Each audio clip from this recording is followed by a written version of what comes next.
All right. Hey, Podcast America. Welcome to episode 22 of the Enlightened Neanderthals. And before we get into show notes, let's talk about Allegiance Holsters, which you can find at allegianceholsters.com. All of my Inside the Waistband concealed carry holsters come from them, as well as my individual first aid kits. So you've probably heard me say it a dozen times at this point. Even if you're not a everyday carry person with a firearm, you should be an everyday carry person with a first aid kit. And if you don't know what to pack, you can get a prepackaged, vacuum-sealed individual first aid kit from Allegiance Holsters. Again, allegianceholsters.com, and use code TNW10 at checkout for a 10% discount. Next, we've got my own company, Training Northwest. And what I want to promote with that is we are a dealer of Vortex optics. And we have a program that we call the Optic Zero program, where if you buy your optic from us and you're a local here in Snohomish County, you get a free 30-minute range session to come out and zero your new glass, because nothing sucks more than buying a new optic and not being able to bolt it onto your rifle or pistol because you don't have a chance to get out and get it zeroed to your gun. So if you get on our website and you don't see what you're looking for from Vortex in stock, just shoot me an email. My email address is on the website. It's trainingnorthwest@protonmail.com. Tell me what you want, and I can have it in the mail the next day, and we'll get it to you, get you out on the range, get you zeroed, and run a few drills so that you're comfortable with it. And then third, we have our friend Tyler Stanaway's Forest School, which is a program for children where they get out on Tyler and Vanessa's farm, and they learn to care for animals, use tools, kind of, I don't know, you call it like heritage skill set. Mm-hmm. And you can, you can find schedule, signups, and cost at compassionateviking.com. It looks, I've seen a couple of videos now, and it looks like an awesome program. And so episode 22, this is another roundtable conversation. And I'm so lost now because I do all the editing, and so these all run together for me. Do you guys have any idea what we talked about last week? Which subjects we covered? This is another ADHD episode. All the way. Literally, somebody today told me, all your stuff's ADHD. Like, we'll bring it in one day. Sure, if not, sure we will. Yeah. Let's title the episode Adderall. Yeah. All right, it's the Adderall episode. Enjoy episode 22, guys. And then after he was assassinated, that's kind of when things started to pop off. And then you had Germany kind of putting up a front, and then Russia just moved right in to back. And then, I don't know, just the whole setup to World War I, and then post-World War I into World War II. And then once it ended, just how kind of fucked over Russia got. Like, Europe was in shambles, and Russia thought, hey, we just sacrificed 20 to 30 million of our own people. We should, like, we're going to rule Europe. And then the United States is like, wait, not so fast.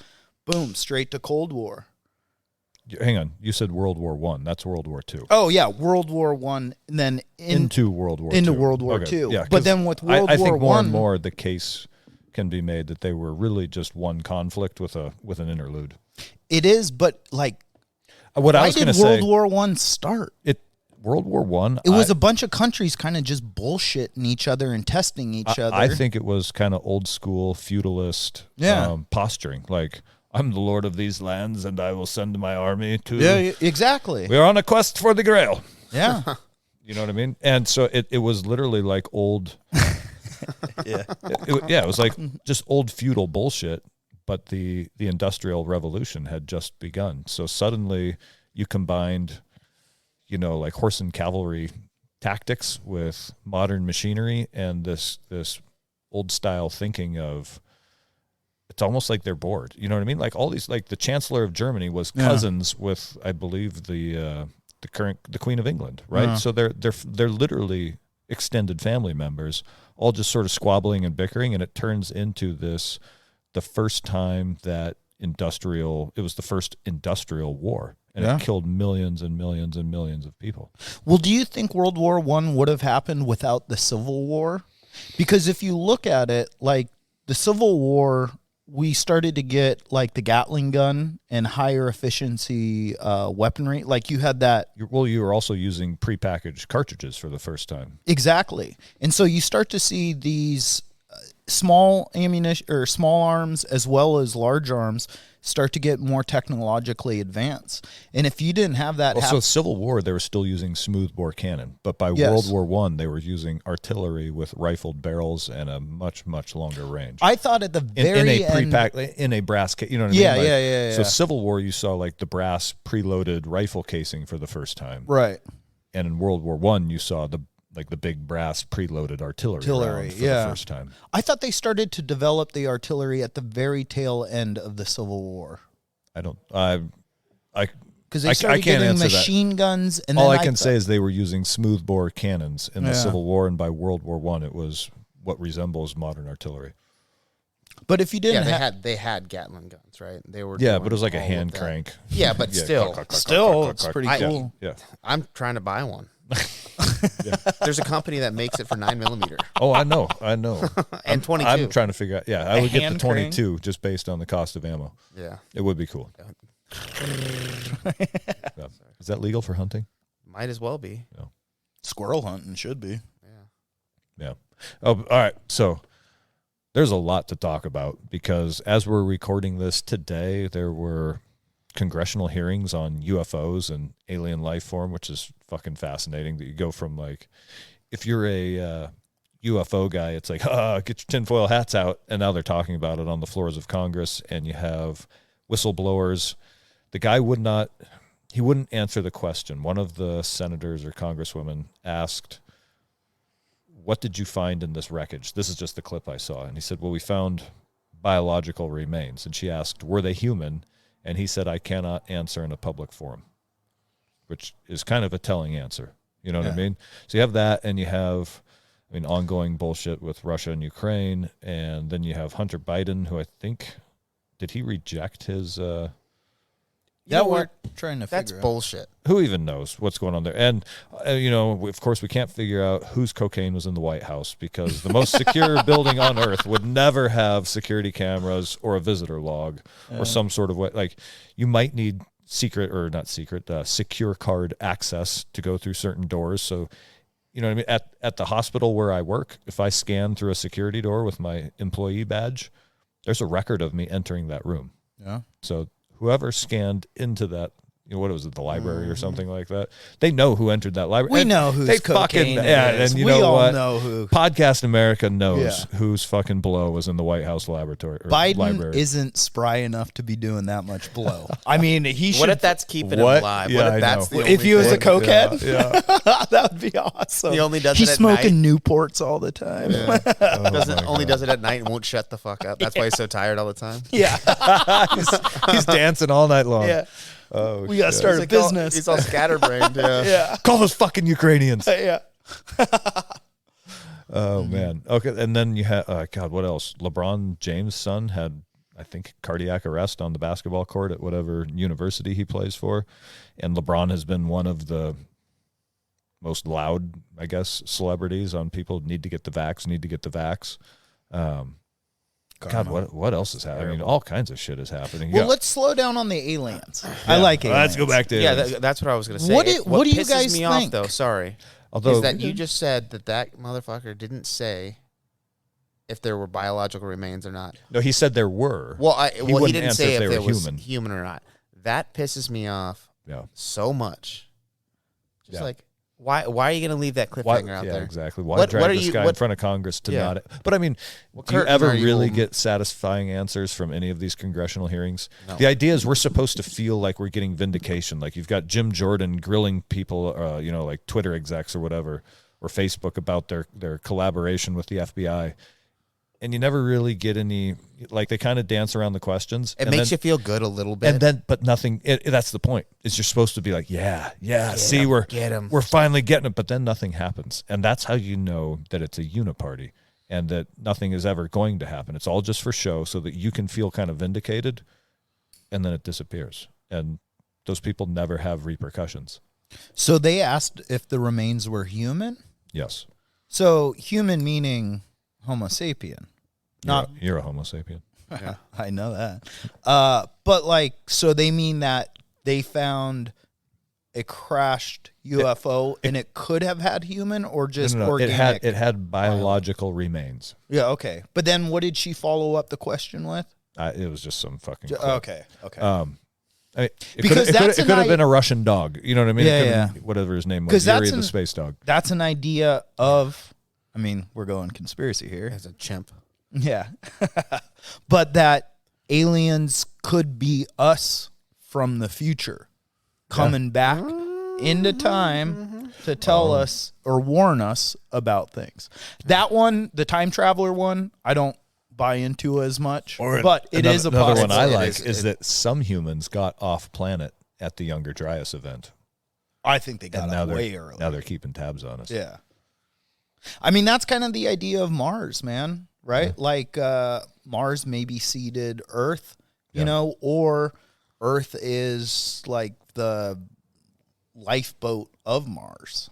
Yeah. And that as the planet started to turn, they sent, I don't know, building blocks, RNA, or even humans here.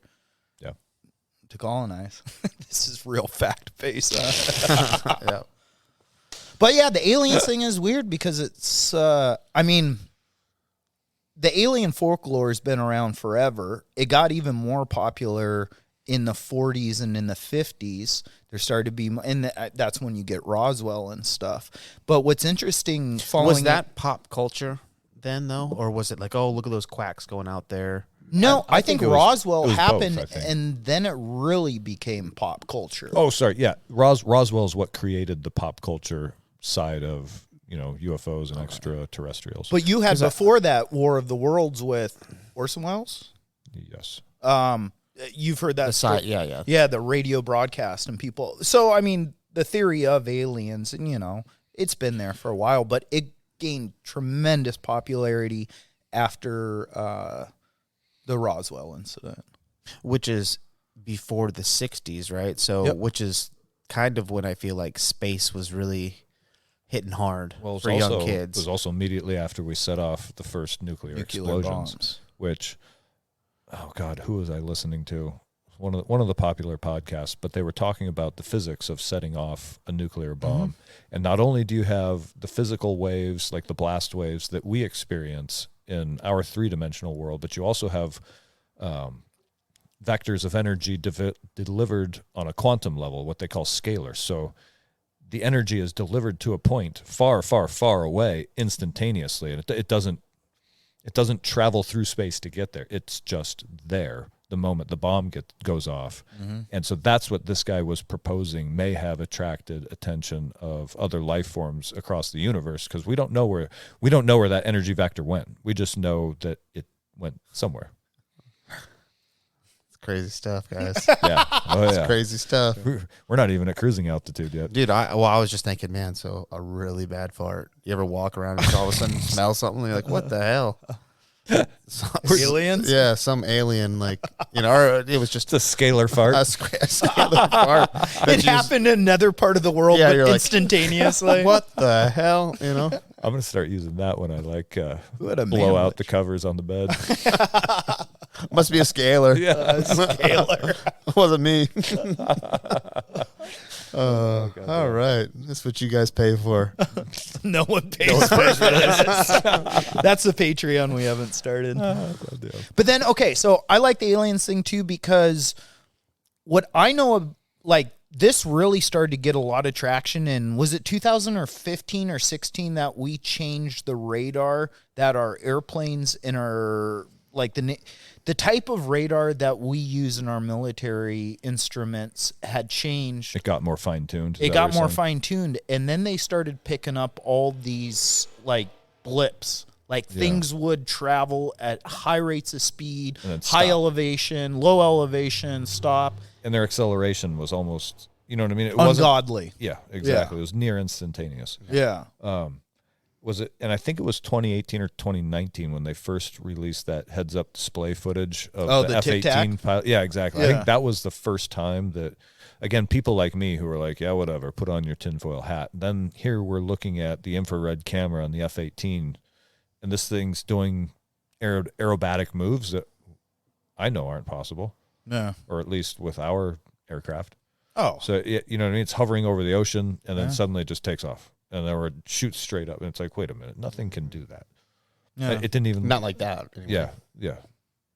It's just weird because my whole life growing up, I've always been into aliens. I thought it was cool. Well, that's what I was thinking. I used as to far as love the X-Files. the pop Oh, culture yeah. stuff, right? Because the X-Files was out in the Yeah. 90s. Yeah. And when you guys were like in that era, right? Fucking E.T. in the 80s. Yeah. Yeah, so that was like super big, and then like I mean, you couldn't go anywhere without seeing those little alien heads. Predator. You know what I'm saying? Predator versus Alien. Yeah. Yeah. Fuck. Close Encounters. Yeah. But what I was getting at earlier with like when people started really looking at like the space race and like looking about going into space and stuff, you started seeing kids like really latch on to like that. But you think there was a pushback on the alien stuff? Because you were saying there was kind Like of disinformation they from started- the government? well, like a n- smear campaign? But not only that, but like I'm sure like parents were like, "There's no such things." You know what I mean? yeah. Like, Oh, of course. yeah. so you think that was just to like keep and had to happen for people to just be like, "Oh, I'm not scared of going into space. I want to go into space." Like having kids think about it, not like, "Oh, there's aliens out there." No. They're just like, I think this is a question that people have always asked. Like, are we alone? But not only are we alone, like, what's the most sophisticated intelligence out there? And a lot of people think that that's us, right? yeah, but I mean, like, what I'm talking about is like they started pushing really against the alien stuff, and especially like the government did. Yeah. But that was also when they were getting technology to go into space, when they were pushing against it the hardest. And at some point, you got to go like, hey, we're going to go jump into this ocean, but there really aren't any like monsters in here. I mean, there's the sharks, there's, you know. But that's what I mean. That's the hubris of man. To be like, I'm going to get in a boat and sail across the ocean, and there's no sharks in this ocean. It's like, of course there's sharks in the ocean. But man thinks because he's smart and strong that he's the best. I think that's like so much of not only, maybe it is our government too, that's like, we're a very sophisticated nation, a race of people, and it's like we don't have time for these little stories of green men. You know, I think it's because most people are like growing up in the 50s and the 60s. It's like, well, I got to go to work. Yeah. I got to do my job. I've got a family now because, Yeah, be practical. right. And so it's like The American dream is to go to work Yes. and buy a house. That's Yeah. the dream, not And- to think about.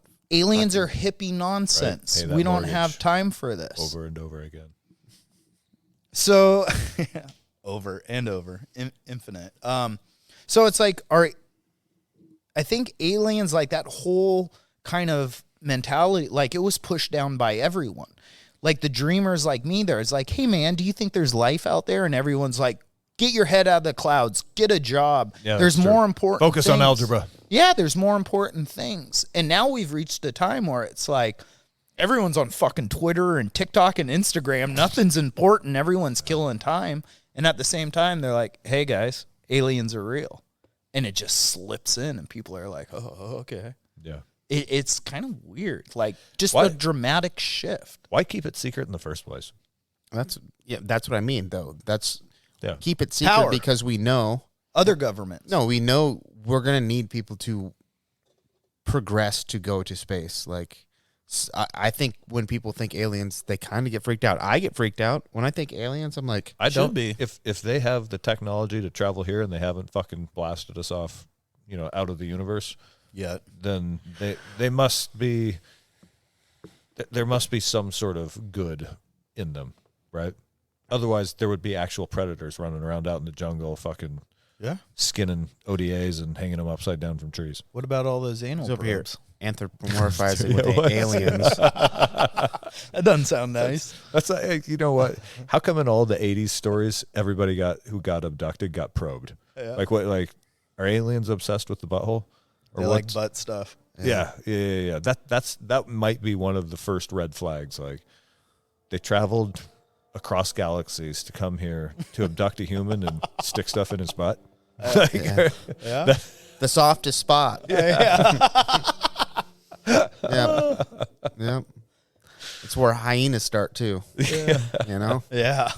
With their faux dick or whatever it is. Oh, He's just saying when they eat. Yeah. Oh. Yeah. So you get to stay alive and experience it. Oh, nice. Yeah. Just a little gruesome factoid for you. A real ass eating. Ooh. Didn't mean to derail you, Mike. No, you're good. So why would you keep aliens like if the first alien crashed in the 50s at Roswell, why not go public with it? Because you want to back engineer it and have sophisticated weapons when you have a Cold War, when you have a Vietnam, when you have all these other countries that want control and power, and you're the top dog. What are you going to do? I don't want to give my power to these lower people. I'm going to Keep that information. Yeah. And that's why, like, you hear the stories of Bob Lazar, and they talk about how everything was, is it decentralized the right word? Where each person has their Compartmentalized. carpet Carpetalized. bombalized. Compartment. Whoa. Oh, man. Compartmentalized. There it is. Yeah.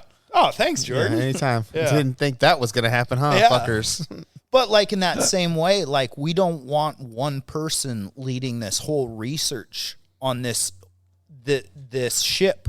We want this one guy to handle the outside. We want one guy to handle the inside. We want one guy to handle propulsion, so someone doesn't have an overall theory of Can't what's put the puzzle happening together. and sell it or give away facts and secrets. Yeah. I think power and money leads to everything. Yeah, you're right. Yeah. Well, I think money leads to power, Yeah, and then power leads to wanting to I think control. power and money are the same thing. Yeah, well, that's what I mean, and then Yeah, it leads to yeah. wanting to control people. Yeah. So Yeah, I don't know. The alien thing is weird. that's who they are. But I just want them to, it's like all this bullshit. If they're here monitoring us and they're watching what's happening, it's like, when are our overlords going to step in? Maybe it's like us on National Geographic where, you know, Just these people go, observe? yeah, exactly. Observe only, no interference. We are an ant farm. Yeah. I mean, we're the biggest ant. I mean, we're in No, a it's not like we'd be contained the area. first species on Earth to go extinct. Yeah. So maybe they're just watching and like, maybe this one goes extinct. We'll see what happens. We would be the first species to go extinct by At- ourselves. Yeah. So. By our own doing. Yeah, that would be. Do you know what the Fermi's paradox is? No, is that if intelligent life exists, why hasn't it contacted us? Yeah, why haven't we seen it if life's so abundant in Earth and stuff like that? Why Because haven't the universe is fucking huge. Not only is it huge, but there's all kinds of different space, ideas. the empty space in the universe is beyond anything like you can't really wrap your head around it when you realize that the Milky Way galaxy is the galaxy we're in, and I think there are hundreds of trillions of galaxies. I think our galaxy, And those galaxies are separated by hundreds of thousands or millions of light years. millions So and the- millions, maybe the universe even is beyond. It's you almost should think of it as infinite. Yeah. Man, we are struggling with language. You know who did a good job of depicting it was that Whoville Oh, on the snowflake in the middle of the snowstorm. Yeah. this is where Jordan learned You know what I science. Dr. I'm just Seuss. saying. Yeah. You're right. You know. Well, there's another thing online where it has like the galaxy and it goes out like, oh, it's this person standing right here, and then it backs up and it's like, oh, they're in that state and that, Yeah.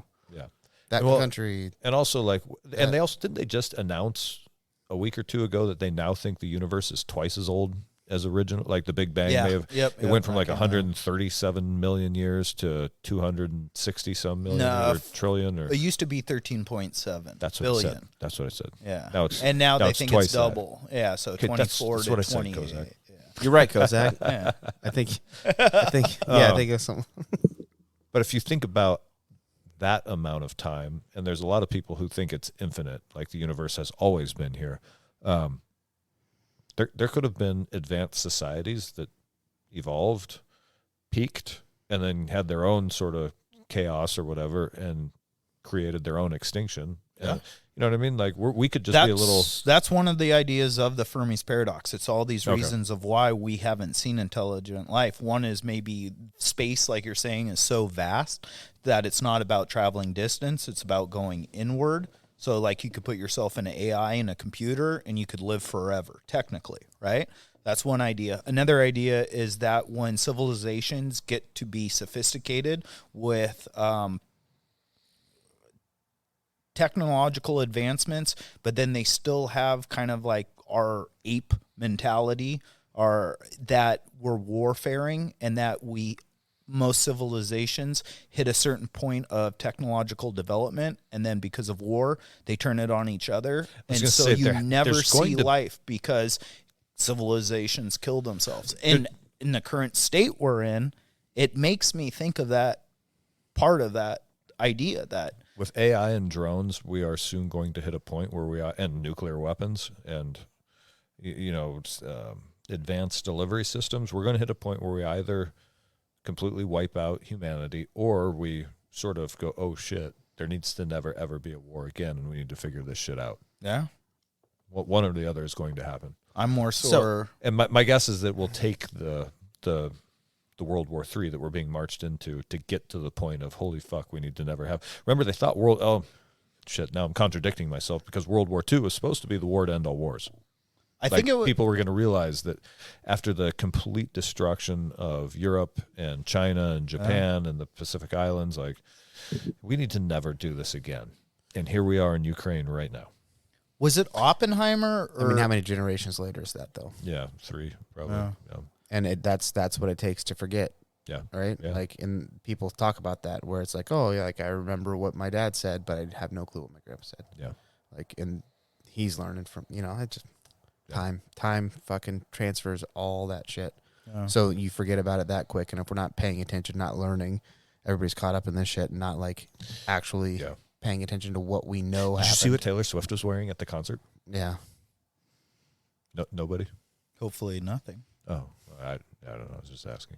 Adolf Switler? Yeah. I think she's kind of a mensch. Yeah. Oh, fuck. All right, what were we talking about?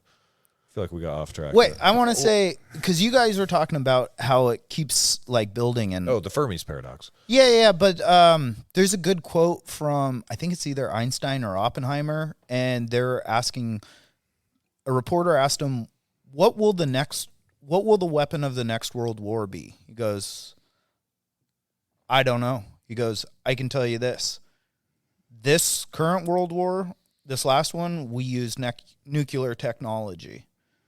What will be fought with the next one will probably be sticks and stones. Yeah. Because it's just like you're going to decimate yourself. I think he said, I don't know what the next war will be fought with, but the one after that will be fought with sticks and stones. Sticks and stones, yeah. Meaning we'll wipe ourselves out completely to the point where we have to start over. Yeah. And that's a possible. I mean, that's my personal, again, tinfoil hat time. I think the Younger Dryas comet impacts wiped out humanity. And what we think of as ancient history was really the sort of the, a very few humans survived, and they had to live hard scrabble lives for, hundreds of generations, and they slowly rebuilt civilizations. And that's what we think, like the Phoenicians and the Sumerians, those quote unquote first civilizations, I think those were just the newest civilizations after, all the thousands of years of living as hunter-gatherers because of those comet impacts. Well, wasn't it like 80,000 years ago, there was a volcano around Australia that went off, and they think it took human civilization down to 10,000 people, 10,000 humans. Super volcano. Yeah, super volcano went off. And I think they figured it out through genetic testing, all those 23andMes, and they're able to follow all the blood lineages kind of back to this group. And it's like, resets happen all the time. Yes, they do. Wow. Jordan looks sad right there. Yeah, it feels like I've thought about that. Like, oh, we're coming up. Our number's ticking, Mm-hmm. Yeah. But then, like, oh, is it going to be a war? Is it going to be that volcano over there? Like, what's going to wipe us out? I feel like it's gonna happen. Solar it's gonna flare, happen. volcano, asteroid, war. all the stuff, right? Yeah. And now, like, I think with all of those things, and you start like worrying about it and thinking about it, and you just kind of go, Fuck it. the only thing I can do is control my day-to-day life. Yeah. And just live that way. Like, and so to go down these rabbit holes, you kind of start getting a little depressed when you're like, man, like this is a possibility that could happen. Like, on top of me walking across the street and getting hit by a car, you know what I mean? Yeah. Like, there's so many things that can end life, but like to end civilization and everybody I know, like, ooh, that's kind of dark. And you start looking at like all the things that really right now I feel would be happening, and it's that war. And that scares the absolute shitting out of me. To me, that again, yeah.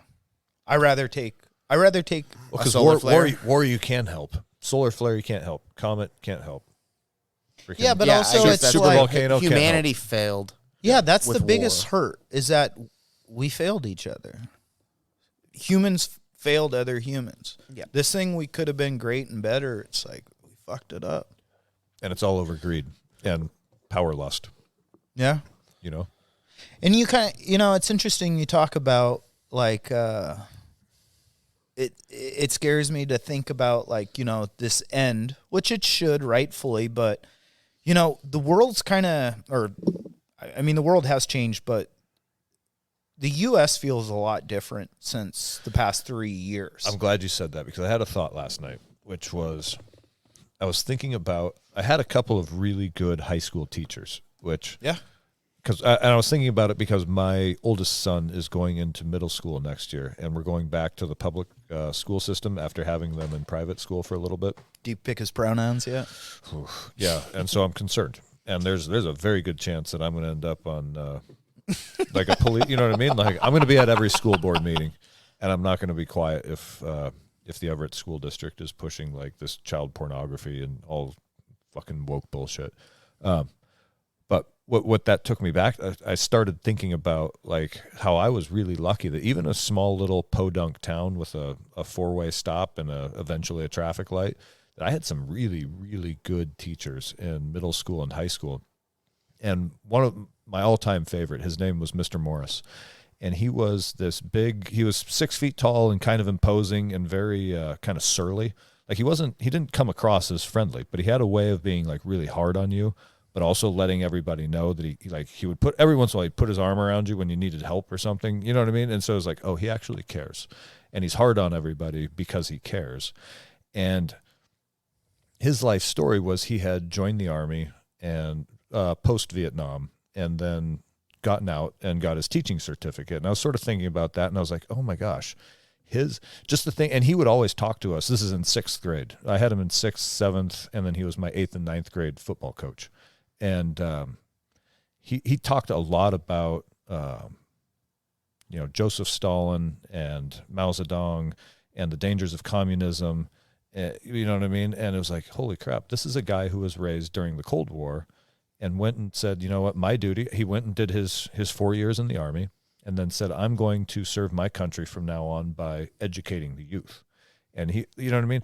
And so I was like, this is a guy who cares about America. And I think that entire generation kind of felt that way. Like they were going to go do their part for America by working they're going to work on that Ford assembly line, or they're going to head down into the coal mine.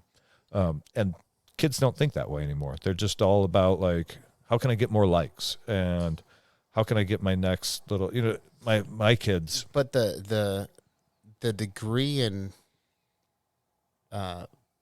resources was way less back then. Like you can be poor and have nothing, and you can be rich and have $1 million, and that was crazy rich. Yeah. Now we're talking billions, and poor we're talking crazy debt or just we're you know what I becoming mean? a Like third world country that way. With that mindset, like people aren't going to be thinking about us; they're going to be thinking about me. How can I stay ahead? I'm just trying to. It's float. this social media generation too, where it's all about like take pictures that make it look like your life is going really great and hide all the bullshit. You know what I mean? And like, Yeah, but don't guess actually the focus top, on the top people in social media are a lot of them anyway. If you don't have talent and you have good looks, yeah. make it look like you're living this amazing life, and guess what? All of a sudden, How many people do You're you know though that Kardashian. like you see a lot of photos of like, oh, me and my hubby or me and my awesome wife, well, and it's over and over again, and then it's like, oh yeah, we're getting divorced. yeah, Because they're trying to make everything look like it's something different, and they don't. And I think more and more, I see this with my kids because they're always watching YouTube. I make them turn it off, but they still sneak into the TV room or whatever and watch it. And if they don't like they'll watch a video for like 2 minutes at the most, and then next, I'll be like, hey, can we finish? Like they'll be watching like a GoPro video of a like downhill mountain bike racing. Halfway through, they're just like, next. Like, can we? more dopamine. Yeah, could we finish the run? I wanted to see I want to see his time across the finish line. But they're like, oh, yeah, we were getting bored of that one. But, so I don't know that they will be able to work toward long-term goals. I worry that they will only be able to focus on just getting some sort of, like, dopamine release today. And, Mike, what the hell did you say that got me talking about my teachers in high school? Because we went way off track here. I don't know. But here's the thing. I agree with you that people's attention spans seem to be shortening. I was just going to say, And speaking of which, what were we talking about that got us off on this tangent? No, people's attention spans seem to be shortening, but things like podcast and long form media seem to be blowing up more now than they ever have. And is that a cult or an age thing? Like you have older people listening to these 3-hour shows where people that are 20 and under won't really, or 30 and under won't really get into that. I don't know if they will, but I think it's our generation's talk radio. Like, so Yeah. remember our parents' generation, you had some people's dads listen to music Yeah. and some people's dads listen to talk radio. Talk radio rules. Yeah. Yeah. I used to That's love why talk we're radio. doing this. Exactly. Yeah. So this is just talk radio for our generation. Yeah. But it's more involved though. Like talk radio used to be, I mean, you would have some people. I'm not talking about like the goofy FM morning shows. Yeah, where yeah, it's like- no, I know. I'm talking like the AM shows Yeah. where you'd have like a regular host who comes in. Like it could be like a religious show, right? Where it's Yeah. just some guy who comes in and talks for 30 minutes about the Bible, or a 30-minute, like you'd have like psychologists. Like anybody could get on their local AM radio station Yeah. if they just signed up for a time slot. Do you ever listen to Art Bell back in the day? Sounds familiar, but He would always talk about UFOs, Bigfoot. No, I didn't. He was on AM radio like from 11 till 3 in the morning. Yeah. And it was just like the most obscure, random, crazy stuff we talk about. But it was on, Yeah. News Talk 1000. Nice. Yep. For 4 hours in the middle of the night. In the middle of the night, just truck drivers and cabbies. Just methed out and caffeined up. Damn it. How did we get to high school teachers? Because that was a point that I thought, I was like, oh, I need to remember to make that back then, everybody kind of cared about what they were doing for America. Yeah. And they had, like, a lot of people had sort of their, like I said, I'm pretty sure Mr. Morris was teaching school because he felt like that was his way to contribute to the future of the country. Yeah. Oh, I think we were talking about people. Was it people being scared? Kind of what's happening. Because we were kind of parlaying it into. You said you were afraid of war and stuff, and Yeah. like what the The future end of Failure holds. of civilization. humanity. And it's like I see that at work a lot too. Like I see so many people that I work with that are just stressed out, and they're like, the government's falling to shit, this is falling to shit, the schools are shit, everything's going nuts. Just and it's doomsday scrolling on their Twitter Yeah. feed or whatever. Yeah. But for it me, gets part of the. I feel fine. Like because That's- of my group. Well, all of And three it- of us do blue collar work, so a lot of time our hands are occupied with things like pliers and other tools. Yeah, which doesn't leave you time to doom scroll. I think and dwell all the time. I'm Yeah, but and then like, you also come to jiu-jitsu. That's- you this have a is it. group. You That. do your thing, and you have a relief of like, hey, guess what? At the end of the day, this is reality. But not only a relief, it's like I've got a group of motherfuckers, you know? And so for me, yes, things do suck when the world starts to go in shambles and things go off the rails. But I can't stop the world from going off the rails. I can't stop a treaty from being signed. I can't stop an arms deal. I can't do any of these things. So what can I do? Well, I can just try and be a tough, badass motherfucker and have other people around me.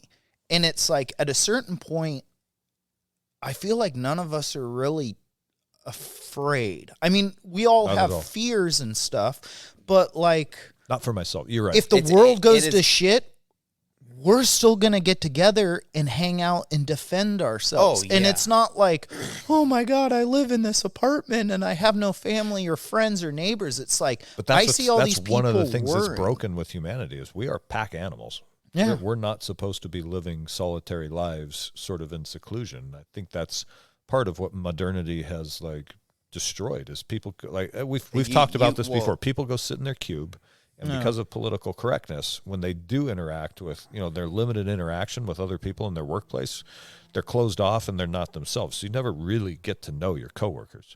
So that, the jiu-jitsu gym is one of these places where everybody lets their guard down and everybody is authentic. And I guess I can't speak for other gyms, but here, like we know, or I guess that's what Greg says is the mats don't lie. So you can come in full of bluster, like that story you told about the guy who came in was like, I'm more of a stand-up Street fighter. guy, yeah.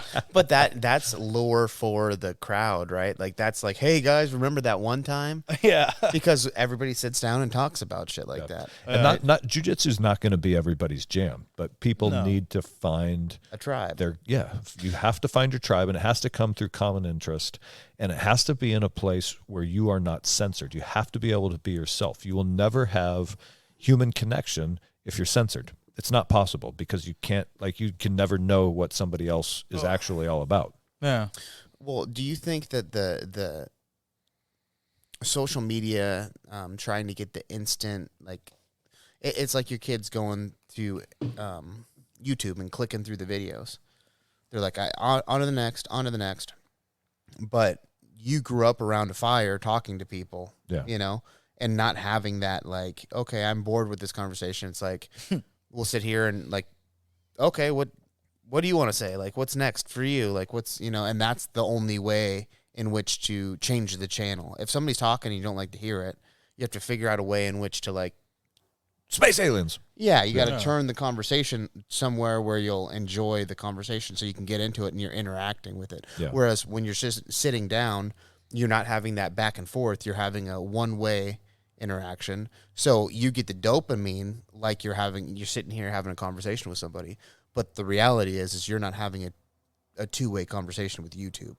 Yeah. So you're not getting the other side of that The dopamine. gratification that comes. So you need to chase the beginning of it, You're because right. you're not Yeah, going to yeah, yeah. have the other backside. side of your mind isn't working. Yep. So how can you, if I sat here and listened to you guys for 15 minutes and I'm just going to scroll out, if I didn't find it interesting, if I didn't involve myself with it, because sometimes you can do that and watch stuff for hours and hours and hours once you really like dive into the content, right? But if you don't have relation to it, then you're kind of like, I'm going to step away and go to the next.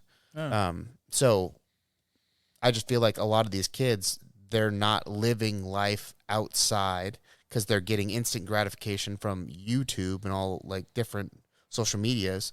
So they're not going and experiencing that backside of that gratification. Wasn't there just some stat that came out that people are spending like 97% of their life indoors? That's fucking gross. Like it bothers. Like I start feeling claustrophobic if I've been inside too long. Yeah. Like if I like more and more now that I'm more at a desk than in the field. Sometimes it's like I'll just come up with an excuse that I need to go out to the job site because I can't stand to sit in that fucking chair anymore, staring at a computer screen. But you'll also you'll literally go outside. You're always doing fires in your backyard. Yeah. You know what I mean? Like, Yeah. So, yeah, I mean, I guess that, but when you really break it down, you go 97% of my life today, have I had any kind of hours outside. Yeah, it's true. And I haven't. If you're on a job site where the building's closed in, then you're going to be indoors for 8 hours. Yeah, so I'm closed in right now. There you got the windows in, so it's clammy and it's like so you kind of feel like I know what it feels like to work outside and how much I like it. Yeah. And then you get closed in because that happens, and all of a sudden you're closed in. You're like, so maybe that's part of it. It's like, oh shit, I know what it's like to work outside. And the funny thing is, I don't mind working outdoors in the worst weather. Like, no, put on the pickle suit. I got the Helly Hansen rubber rain suit, and it's 75 and kind of it's 75. It's and jungle humid. weather. It's jungle weather on the inside. And it's like I hate working in an enclosed building as we're going to final stages of construction. And I don't mind one bit being outdoors doing dirt work or deck work in January and February. It is weird that we are an outdoor species, right? Like we came from the woods and the wild and stuff, and everyone, I don't care who the person is like you take them to a beautiful wilderness area, and everyone's always like, "This is nice. This is beautiful. It looks so good," but then they go right back to the city or they go right back to their home. It's like, but the reality is like, if I was allowed to, right? There's rules against it. Yeah. Of me just quitting my job and going out into the woods. There's rules against it. Laws that keep me from doing it. Well, you can camp downtown Seattle, but you can't camp in Forest Service land for mean, more than 6 months. But that's just another man telling me what I can do with my time on Earth. That is this tiny little speck of less than sand in this infinite galaxy we're talking about. I'm going to let somebody in this whole big thing tell me what the fuck to do. Yeah, just the same way they tell us. Well, that goes back to fear now. So when you said, because some people are that's some motherfuckers that we're talking about, right? Yeah. Those are the motherfuckers that were around. Yeah. And those are the guys that are like, I'm not going to let some motherfucker tell me what to do. Yeah. But am I? Am I just conditioned to let people tell me what to do, which is the reason I'm not going out into the woods, living my life in the woods that I want? Or going, just spending, I'm fucking downtown working my ass off in a, concrete, dusty, shithole when I want to be in fresh air running around the woods. And maybe I wouldn't have the money and the resources, but I'd really have to rely on myself to be able to. But if you did have money and resources, what would you do with your spare time? Run around the woods in the fresh air. Yeah. No, it's the conundrum, and it's part of the awakening, and it's why I think the difference is the security. Yeah. Because we could run out in the woods right now and not look back. Yeah. And just say, hey, guess what? Fuck it. You don't want me to kill a deer because it's not hunting season? Too bad. I'm surviving out here. I'm hungry. And I'm going to catch these fish. I don't have a license. I'm going to figure out how to make it happen. I'm going to kill these animals. I'm going to eat them. I'm going to find these foods. I'm going to look for more than a quart-sized bag of mushrooms and, but those are all things that we're constantly like, nope, you're part of society. We're going to tell you what to do. Who's going to tell me? Oh, it's the park ranger. Well, who told the park ranger? Okay, well, who told that guy? Who told that? Because I don't believe this vote shit. Like, we're not all voting on this stuff. There's small little groups of people that think special interest groups. And they just say, oh, you know what? This is what's good for the society. The scientists said this, and that's that. And it's like, well, I get that not everybody can go out and go gather mushrooms, because if we all did, nobody would have any. Yeah. And I get it'd be hard, but guess what? 97% of people, or 97% of people's time spent indoors, like, guess what? If I go out and get a gallon-sized bag of mushrooms or a fucking 5-gallon bucket full, what the fuck's the difference? Yeah. Like, well, I think people do follow rules. I think it's inherently in us. I mean, growing up as children, and say either that's today or like back in the day in a hunter-gatherer tribe, if you didn't listen to your parents, it probably meant death. It meant, you eat the wrong berry, you go to a dangerous place. So people that would follow the rules of their parents and their elders probably had a little bit better of a chance of survival due to listening, And I do think that is important. You should listen to people that are smarter, wiser than you, because you're looking for good information. So now, where do we draw that line as to I'm listening in following these rules for my benefit to now I'm just following rules because someone's saying. I think what you're doing is you're taking critical thinking out of that. If you're able to understand certain amount of rules and just general way life works, if something is said and it doesn't make sense, that's where you question it. But if something's said and it makes sense, I think that's where you follow. So rules I think are important. I mean, Jesus Christ, come in here, take your shoes off, don't step on the mat. Yeah. And that's probably for your safety from Greg, yeah, but it's so you don't get fucking what do you call it, folliculitis or yeah. Well, it's protecting the group. For yeah, exactly. Yeah. Which goes back to that religious shit we're always talking about. Yeah. Right? Like, I mean, it's just to protect you. Yeah. So it's like, it's tough too when people are like, we're doing this, wear a mask for your protection. And people think, oh, I'm getting protected. But it's like, somewhere are you along the really, way, or is we this lost just the a comfort? tribe mentality, and it's us versus them, and now I'm listening to them and not my tribe. Because that's Ooh, just I kind like of that. where we're at, right? Like, Yeah. we've gotten so big and so massive that it's like, no, fuck you. No, fuck you. Well, we should all do this, and because we're in control of this house, we have our people that live at this address right now, so what we say fucking goes.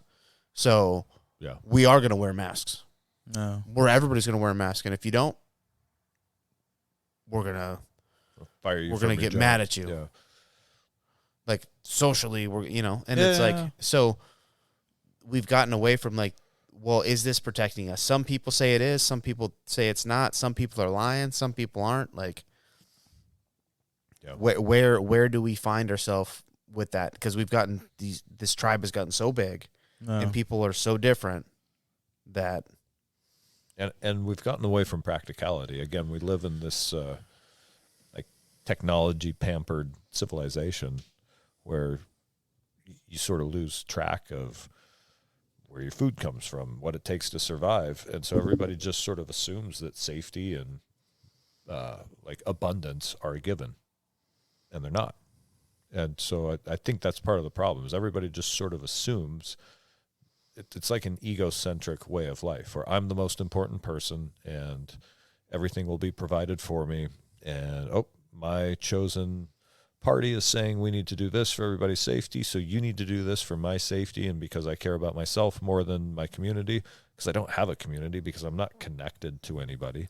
because I spend all my time on YouTube and Instagram and get that dopamine. Well, and I work in a politically correct environment, so I can't actually make connections. Yeah, can't have my real. How can you self not out there. be egocentric when you can't make connections with other people? No. I think that's kind of maybe why COVID was a red pill for a lot of people. Like, everyone thought that the government maybe had their best interest or that they were looking out for them in the best way. And then COVID happened and the government told so many people to shut down and to stop working. And they're like, oh, we'll give you some relief checks. But it's like, dude, what do you do when you make 10 grand a month you're bringing in? And now it's like, oh, I'm not getting that, and I'm supposed to just be okay. And I think it was kind of an awakening. And I kind of think it's like a relationship. Say you had two people that were together and one person then finds out the other person was cheating on them. And it's like, oh my God, I'm devastated. What you said, these rules you said to follow and we're going to adhere to, you ended up breaking. And now I got to figure something else out if I want to be a strong person.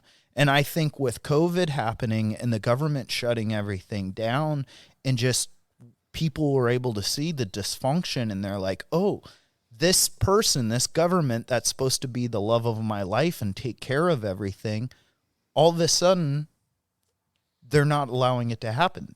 It can't happen.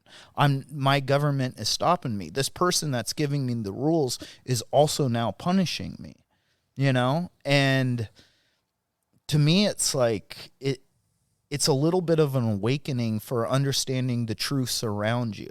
Like the truth around you is you work hard and you do this and you pay your taxes and everything's good. But then the other truth is like, even though you do all these things and you adhere to this relationship, doesn't matter. whatever we say in the end finally goes, and what you thought was a cohesive bond isn't really. It's a one-way street. We just got cheated on. Who I wants? was gonna say. Do you want to follow that? Well, I'm gonna turn the page here a little bit and go in the sense of that, of like, this is finite. Is there something in your life you haven't done that you want to do? Yes. Oh, there's a million things, of course. And what's one of them? What's something? What's a goal or something that you have on your horizon, or like? I'd love to go to Japan. That's a goal. Yeah. I haven't done that yet. I want a pilot's license.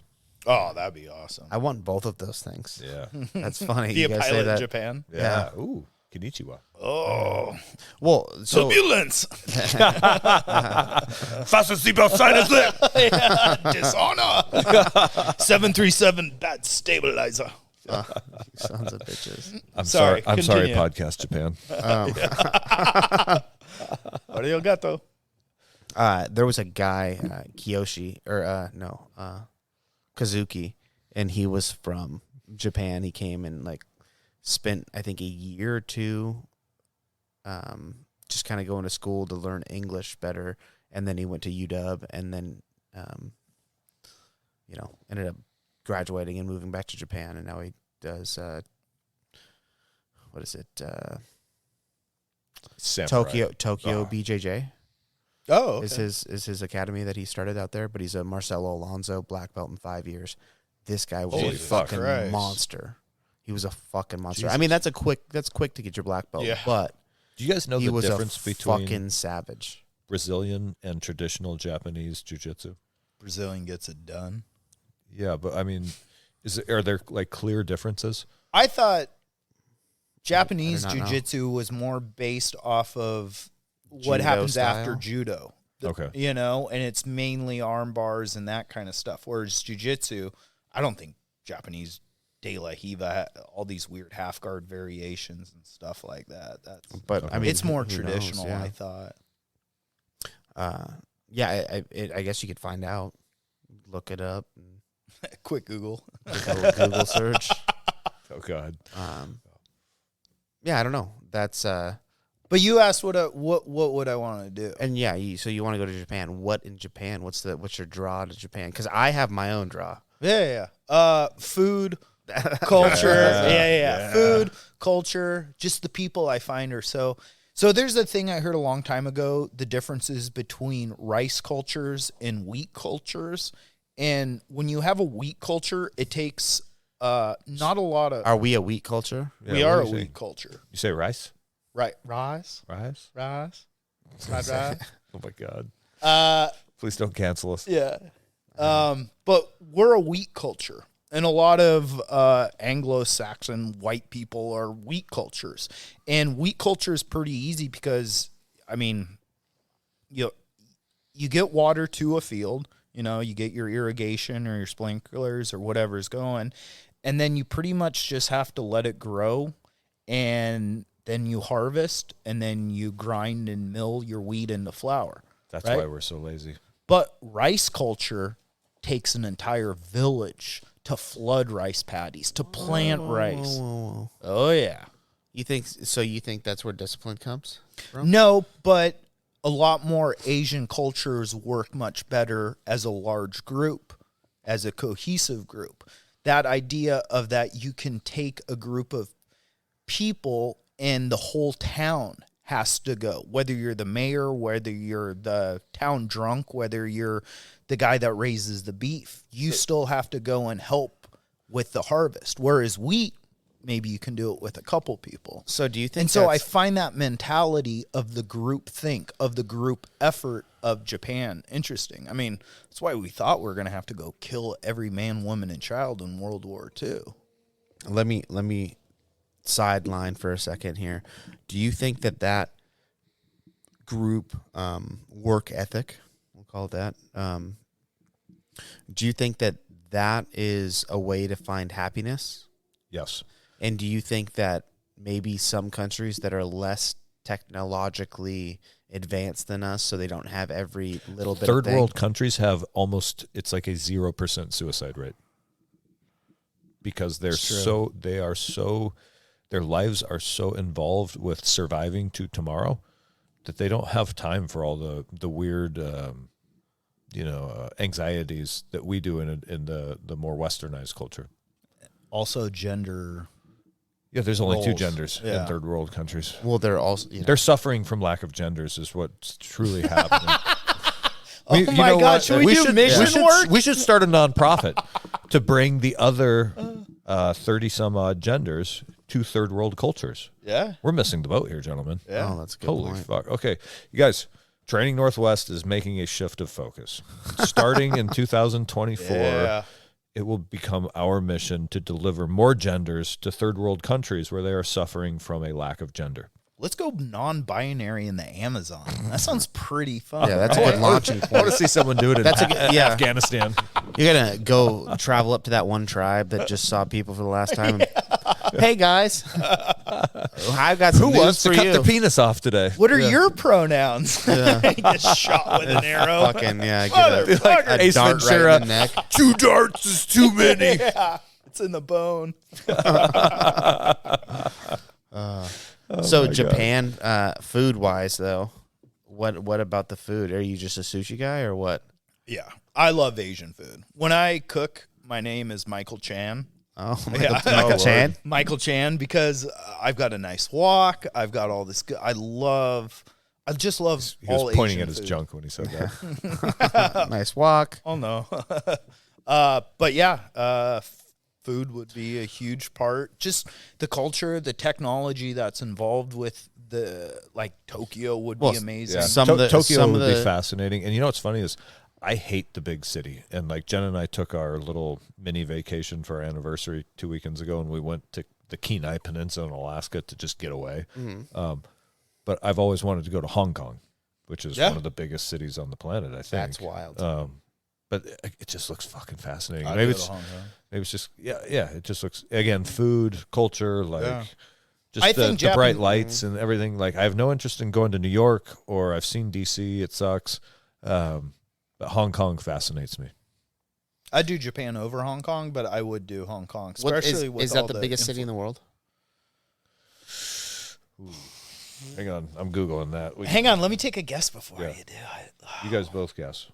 Are we going population-wise? Yeah. Yeah, let's go population. Oh, no, that's like in India somewhere, Oh. right? Might Bangladesh. be. Well, make your guess. Bangladesh. Where's Bollywood? Bali? Wood. Tokyo? Ooh. Hang on. Wikipedia 2 weeks ago. Okay. You guys have guesses? You're both close. I might have actually heard it. Bangladesh. Tokyo. Okay. Tokyo has 39.1 million people. Oh, sorry. I was thinking this was India. Jakarta, Indonesia, 34.5. And then Chongqing, China, 32 million. Jeez. And then Seoul. Seoul is number 5, and Shanghai is Seoul number 4, Shanghai number 5. So, how many of That's those? a state of California Three. in one city. 3 of those are in China. Yeah. Seoul, Seoul, Bangladesh. South Korea. Yeah. Oh, Seoul's Korea. Yeah, Seoul, South Korea. That's wild. How many people are in Seattle? 3 of the top 10 are in One. China. Yeah, three of the top. Seattle's what, 1.2 million? I don't know. Do you want me to Google it? Yeah. 30 times Seattle. The state of California has 35 million people. So that's the whole state of California in one city. So there are some rural ass places in China. Oh, China was mainly farmers. Seattle is 750,000. Not even a million. Not even a million. So times that by 32 Wild. plus. And what'd you say Tokyo was? Fuck. God dang it. I gotta Sorry, go. dude. You guys, I'm not part of the YouTube generation. This Google machine's Scrolling. really. Hey, while you're out there listening and doing what you're doing, Let's talk about Training Northwest, bringing more genders to poor people. But I mean, think about that thing though. Like, I mean, some of the best times I've ever had, I was the brokest I've ever been. Holy shit. So, sorry. Tokyo is 39 million, which means more than 39 times the population of Seattle. Yeah, Tokyo would be the shit to go to. And It seems what was All your the question? crazy robots, dude. Every yeah. vending machine, you go up and get a 40 out of a vending machine there. Dude, you Really? can get used panties and alcohol at a vending Fuck machines. Yeah. Dude. What are they come in different flavors, or is it like roll the dice and see what you get? I think they're worn. That's what I mean. Like, Yeah. Oh, like, do you know what Then, flavor yeah. you're getting, or are you rolling the dice? Yeah, no, you're rolling dice. Are you getting sushi or strawberry? this one's Szechuan. I got chocolate, guys.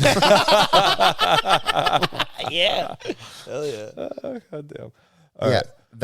I watched that Fat Salt Heat or whatever the hell documentary, and they had the salt thing in Japan, and ever since I watched that, I was like, I need to go to Japan. Yeah, they And take then- their beef seriously. Well, the beef, their fucking which whiskey you don't- is yeah, on a different exactly. level Yeah. because it's the. But they like the pride American and- whiskey. It's it- American whiskey. It's but not it's- Japanese. But Japanese have perfected it, right? Because they take pride in craftsmanship. So you I look think at they're all like, about that American bourbon. yeah, that's true. Because they're actually predicting that like Jack Daniels is going to have a shortage here in like 5 years because of the Japanese demand for American bourbon and rye whiskey.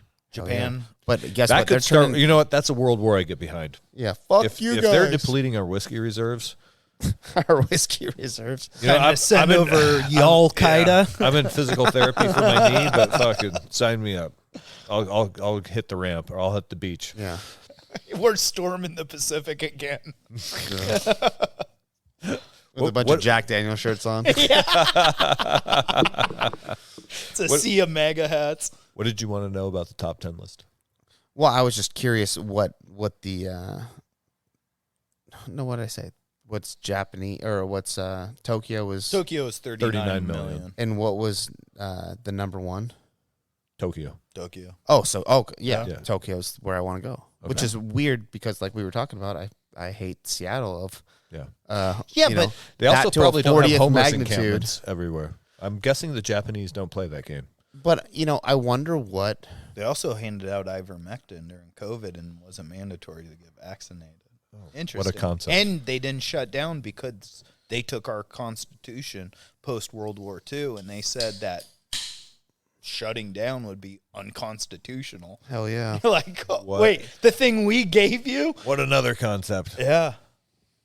Yeah, I thought that was very interesting. I have to pee really bad. Yeah. All right. We're going to take a little break, guys. Yeah. So Oh, no. There goes Tokyo. Go, Godzilla. And we are back. yeah, I'd love to go to Tokyo. And that's somewhere you'd like to travel to Yeah. and do. And the culture in Tokyo, or not just Tokyo, but like in Japan, with like the craftsmanship of like swords and knives and steels. Oh, Japanese that, steel. That old school. You know, it'd be like- fun to go to Tokyo and come home with like a really nice butcher knife. or Oh, I kitchen would, knife. Yeah. without question. That I Yeah. think that would be part of the whole trip. Oh, Be able yes. to go to a spot and be like, "Here's $2,000. Yeah. Thank you for this." Yep. Like, I Memento. want like a, not necessarily a cleaver, but more like, I don't know what the proper word is. It's like a meat cutting knife, but instead of the square edge, it has a little bit more of a sharp edge. Yeah. Damn it. There's probably a word for it, but I don't know it. Katana. Ooh, that'd be cool. Yeah. Yeah.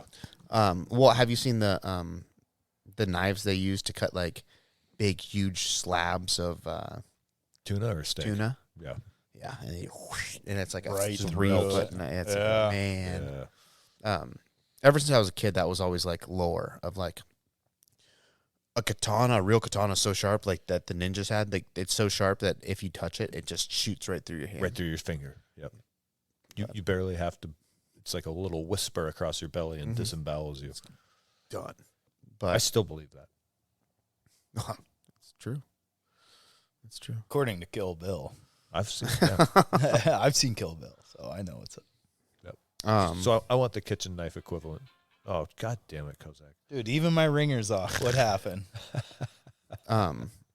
Is that your wife? Do you need to answer it? No. All right. Sorry, Danny.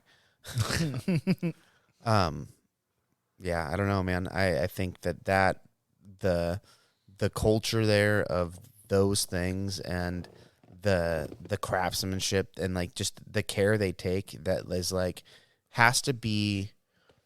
It is the equivalent of us, like, we're bitching about people, like, having short attention spans and getting on. Is it a culture that still gives a shit? It is. It's a culture Yeah, that I cares think so. about it. They care about the craft of this particular thing.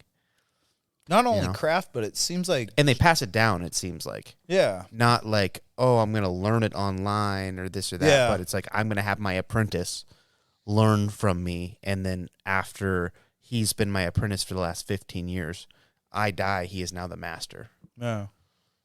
Yeah, but it also seems like, too, Japan has more, not morals, but, like, people seem to be a little bit more polite or have courtesy, or there's more of a moral fabric still intact. I think they haven't gone down the political correct and woke agenda path yet. I think the woke agenda is what led to the lack of courtesy. Yeah. Sort of a self-centered fuck you if you don't believe what I believe in. Yeah. And it's now It all started with women's rights. Uh-oh, the suffrage movement's moving back. Yeah, but they just seem to... It is sort of that like shout you down culture that has led to the lack of courtesy and respect is what I think. No. Well, I mean, it is kind of that, what I'm talking about, as much as I'm making a joke about it, but like, I don't need you to open the door for me. Yeah. I don't need you to be chivalrous. And then it's like, okay, well, fuck. And they go, well, I want the same this or that. And then all of a sudden it's like, oh, well, I want that, but I'm not that, so I'm going to be that. Yeah. Uh-huh. Yeah, What yeah. the hell are we talking about? Yeah, I get it. You're a weird dude disguised as that dude. Yeah, that's funny. There's not a lot of women in construction, even though the apprenticeships are highly sought after. Like there's a friend of ours at the gym is number 800 on the list to get into the apprenticeship right now. And if you're a girl, you're straight in there because there are no females trying to get into the apprenticeship. Maybe he should identify as one. I know. But what I'm saying is like all of this sort of there's this weird jealousy of females to want to be like, we're just as good as the men. It's like, well, No, you're not. oh, God damn it. You silly bitches Yeah. out here. We're- That's hilarious. God damn. No, I mean, I'm. Hang on. I kid. We're good at what we're good at. And I don't understand, why do you want to compete at that? Like being like the divine feminine is also pretty awesome. And so embrace that rather than trying to compete at being male.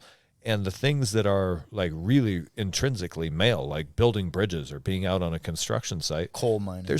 we were talking earlier before the break about how I don't mind being in my Helly Hansen rubber rain suit out in the sideways wind and rain in January and February. But guess how many girls want to do that? About fucking zero. And that's just the difference. How dare you assume? How dare I assume? And yet, where are they? Because it's a walkthrough. If they wanted to be hired into the trade, it's a walkthrough for them. But that's what gives them fuel for fire for the pay discrepancy. But here's the thing: when you're an apprentice and a journneyman, Are you telling you me are that paid. they're trying to keep that pay discrepancy? No. Because then they have something to fucking bitch about? No, there is no real pay I'm discrepancy. kidding. We're I'm just making kidding, fans I'm all kidding. over. Yeah, Sorry, girl. Hang on. It's a joke. In It is my a joke. professional life, I've been in the military and I've been in the trades. In both those roles, females are paid exactly identical as the Exactly. males. Yeah. And so I don't understand where this whole like The bitching pay about- gap comes from when they look at the overall total numbers. So it's like on average, a man makes this much more than a woman. But it's like, yeah, men are usually more statistically cops, firefighters, coal miners, welders, all this stuff. And it's like, yeah, you're going to get a lot more money doing a hazardous job than you do working at Target restocking shelves. Yeah. Then you also put into effect the idea that women get pregnant and then they have to take pregnancy leave.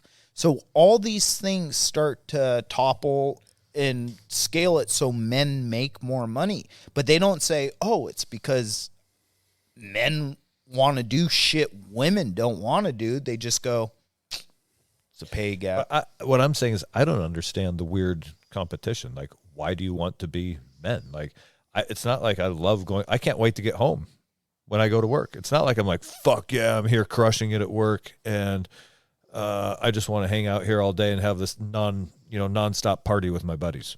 No, It's not a party. We're working hard. And then at the end of the day, we're tired and we want to go back to our home. And my home is way better because Jen's there. no. So why would she want to go just be in the slog of a world that she doesn't need to be? If she likes it. But I think most women, if they're honest to their biology, what it tells them is they want to be at home taking care of their kids. And they have that, you know what I mean? They have that pull. They want children and they want to nest. And that is what fulfills their soul.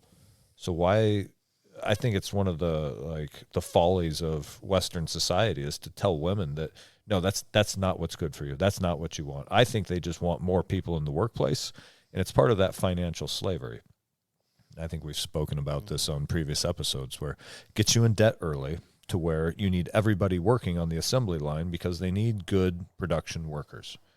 And that's maybe what's falling apart a little bit right now is that production has been outsourced and now it's all about production of non-tangible items. Yeah. And yeah, exactly. Idle hands.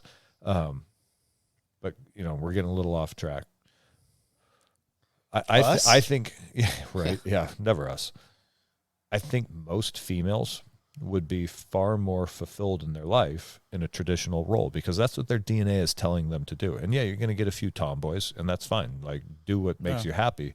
But we've created this societal construct, which is, oh no, you need to go compete with the men. You're just as good as the men. You need to get out there into the workplace. And I think that's just to get them on the production line so that they can pay taxes, so that they can help pay the mortgage, so that you can take out more loans, so that you can put more shit on your credit card. Yeah. I don't know. It's weird because it's like I don't care who you are, what you are, your color, your preference, anything. It's like when I work, all I want is the people around me to be a good worker.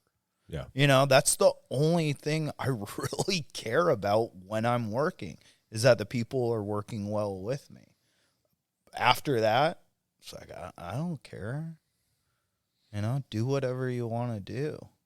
And it's like, I like, because, you got to think, like we're talking earlier, the suffrage movement, it's like there weren't equal rights for women. And for black people back in the day, or colored people, minorities, anyone, you couldn't buy certain houses in areas. And it's like, didn't we move past that? I thought we made it illegal to discriminate off of sex, off of gender, off of race, off of all these things. We made it law. But now these things we move past. Yeah, the company shouldn't discriminate. If a woman walks in and says, hey, I'd like to apply for a job, fine. So all these things I'm more saying the personal decision. Yeah.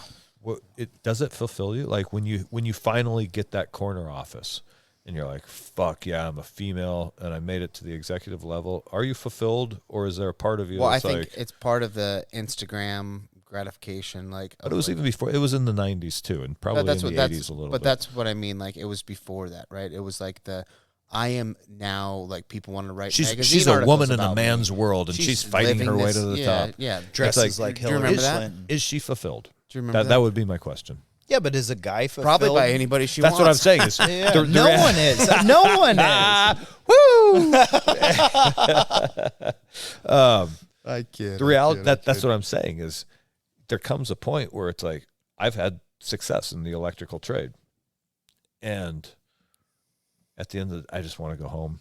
Yeah. That's where fulfillment comes, is at home. It's not at work. Friends, family, yeah, passions, hobbies, dreams. Yeah. And so if you push aside, if you're a female and you have this calling, if you feel it in your bones, in your DNA, that you want to have babies and settle down and create a home life, you have that nesting instinct, but you push that aside to enter the workplace because pop culture is telling you that, by God, you're just as good, and there's we have to get out there and compete with the men to get that, whatever it is, that position. And then you get it and you realize it's not fulfilling. And you go, oh, fuck. What have they been telling me? Now I'm 40. I didn't have kids, or I did have kids, but they're latchkey kids because I was at work the entire time. Do you think I wonder if there's a shitload of regret there. Probably. We gotta get more women in here. All right, anybody listen, if we know any white collar women who want to come in on this show. When we just had, like, 3 back-to-back badasses on here? Yeah. So now we're stuck with our own thoughts. now we're over here, talking shit about the 3 awesome women that we. You know what I mean? I'm not talking shit about it. I'm talking shit about the sort of the pressure that pop culture puts on women. Yeah. Whereas I think the divine female, the divine feminine is actually like a much more important energy than the male. Like, we're sort of like the drones in the beehive. Again, the queen and the drones. What they do, or what they can do, because, men cannot, for the record, men cannot have fucking babies, and anybody who thinks that is a fucking moron. And quite frankly, they know better. They're just talking about political bullshit. Yeah. The ability to recreate life and then to nurture it and raise it. Whereas we're just support. We are just the support element to feed and fucking provide housing, right? Mm-hmm. So what the women do, and there's nothing you can do more important for society than raise your kids well. So what a stay-at-home mom does is it's so much more important than what you can do in an office that it's not even quantifiable. The problem is that you don't see it in your lifetime. I think it's the ultimate delayed gratitude. But you see it when your children become men and women. Yeah, but you see it when they become men and women. But the what you instilled into that child or children, as you have them, that gets passed down to their children. So say they have 2 children each. You had 2 children, they had 2 children, and then they all have children. We're talking about 16 people that you've just completely imprinted your moral code onto. Yeah. And how, like, impressive is that to be able to, like, you just had the factor of that, and then the next generation's 32 if everybody's having 2 children, right? Well, you know what? We were just talking about, like, how does Western culture and Eastern culture get so different? I wonder if it's because in the 60s and 70s, we pushed all the moms into the workforce. And that is what has led to the degradation of American culture. Kids in daycare, not having parental figures around them as much, and just worn thin. I've got to work. I've got to get you into school. God damn, that is a profound thought. You guys are fucking welcome. Interesting. I thought you were talking to me. Yeah. Wow. Thanks, Jordan. Jordan and I are thankful. Thank you. But think about that. What if pushing moms into the workplace is what is at the root of American cultural degradation? It was pushing moms into the workplace, but wasn't there kind of a period in the 60s and the 70s where moms were like, all we do is stay at home? I mean, there was a little fire under women's ass at that time because they weren't allowed. When did the public school system start? Probably in the 30s? 20s? So up until then, you would have been having the kids, you would have had chores, homestead. Also, 60s and 70s was the beginning of the suburbs. You didn't have suburbs prior to 1945. True. So there were a lot of chores to be done around the homestead, and children had to be educated and raised and supervised. You know what I mean? Like, yeah. So it wasn't until the rise, again, this is something that comes with industrial society, the rise of suburbs, and probably like the factory towns, like think like GM and Ford and whatnot. So you've got all these people working on the assembly lines. They all need to live in clusters around the factory. So you have the rise of suburbs. Yeah. So now instead of having a homestead where, like, I can remember my mom's Uncle Ray, my great Uncle Ray would be like, he would say, oh, I remember going down to Granddad's, and old grandma would say, like, you boys staying for dinner? And if we said yes, she'd grab 2 chickens and just swing their, grab them by the head and, like snap their necks. Snap their neck, yeah. Because you're literally eating something that night that you're like, oh shit, we got the grandkids are staying for dinner. I gotta Guess go. what? I gotta go finish that plate. Exactly. I gotta Yeah. go kill 2 hens right now and go skin them and butcher them and get them in the pot. Yeah. And so, with the rise of the suburbs and an industrialized society, now all of a sudden the stay-at-home mom and public school, the kids are out of the house. Your food just run to the supermarket and get it. Yeah. And there's not much to do other than vacuum and dust. But then that also makes you idle. Yeah. And we've said it before, idle Idle hands, hands. they're the devil's playground. Yeah. And when you don't have purpose and structure and order and things you're supposed to do, you deviate. Yeah. And then you start inviting the milkman in. And Easy that's now. when Fuck. he delivers. Yeah. How many milkmen do you think back in the day actually were getting laid? Oh, dude, You I think don't know. they're just crushing it? Like 2%? There's got to Or- be this son of a bitch here. 2%. 2%. We're getting the whole thing. The whole milk. Cream on. Oh, God damn it. Cream on top. He said, golly. We are fucking so great. Do you think milkmen back in the day applied for that job and they're like, I'm going to get so much I'm going to get so poon. much ass. Creepers, dude. Anyway. Maybe that was on the job posting. Great benefits. All the ass you can shake a stick at. Do you remember that movie Jury Duty back in the day with Pauly Shore? No. It was like a spoof of the O.J. Simpson trial, and he was supposed to... every Pauly Shore movie was the same. Oh, so- yeah. Some of them were all right. We The Wees. Yeah.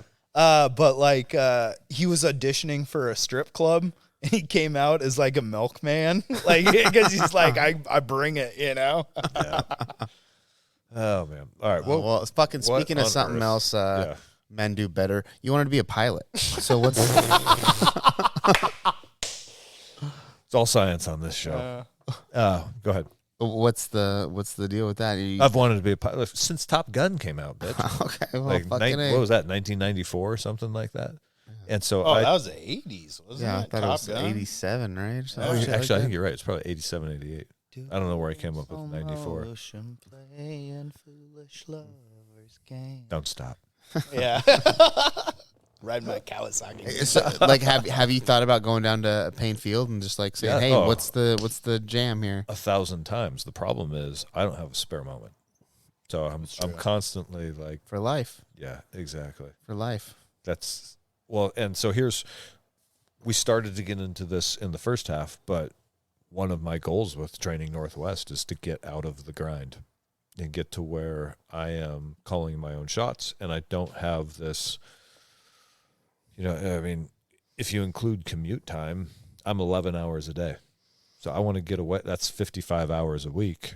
And then I'm so tired when I come home because I get up so damn early that I end up 45 sleeping. minute. Yeah, 45-minute nap and then a 15 to 20-minute wake-up period. And you end up not getting a lot of spare time in the afternoon. And so then I'm trying to cram in jiu-jitsu and training Northwest and this podcast, and I am completely out of spare time right now. Are you saying this is a chore? I'm saying you guys are draining my resources. But I think an awesome, like, later in life retirement business would be to just own a small plane and take folks on sightseeing tours around the Cascades. Yeah. That'd be amazing. Or, take fly fishermen deep into the backcountry. I don't want to. By backcountry, I'm pointing to my junk. Just fly fishermen, huh? Just fly fishermen. Okay. All males. We all know women don't fly fish. We're gonna get a We're lot gonna of get so hate many on emails. Remember, send those DMs to @Enlightened Neanderthals along with dick pics. You probably don't want to hear this, but your boy here has quite a bit of yoke time. That's what we call it in the biz, yoke. Do you really? So I worked in high school.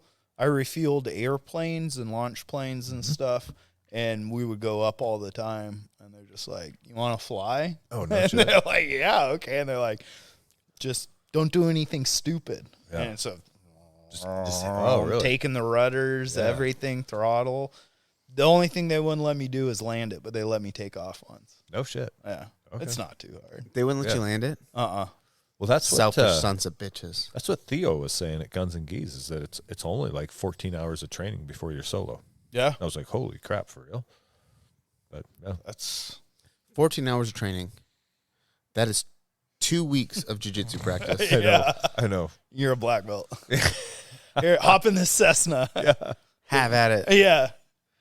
I think that's why drug mules and people are so prevalent. You know, like to take 50 pounds of cocaine and just a little Cessna and This shit has crossed my mind that when CBDC becomes like a thing and I can't get a, you know what I mean? And I'm just like, I'm not turning over my bank account to you guys.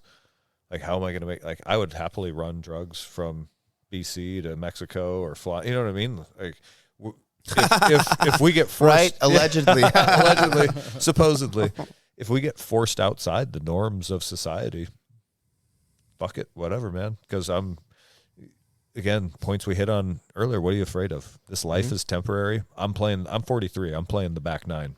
I got nothing. I got nothing but Nothing left in the fucking tank. I got lots left in the tank, and why not spend it on adventure? just not a lot of road ahead. So let's fucking. Well, we're halfway there. We're halfway there. Yeah. Come on, guys. Yeah. There could be. Hey, we're Who two knows? old men now. I hear you now. Yeah. Oh, that's right. Well, fucking Mike tomorrow, right? Yeah. Yeah. Be a 40-year-old man. Damn. Which is weird because it's like You smell older. You know, I noticed that. it's called Distinct. It's my new fragrance from Calvin Klein. Distinct. Distinct. But 40, I mean, it's like Coming next, extinct. yeah. Yeah. Two things about turning 40. I'll say this. One is I still feel like I just graduated. Yes. Like it feels on the inside, High school or college? bro. doesn't matter. In my mind, grade school. yeah.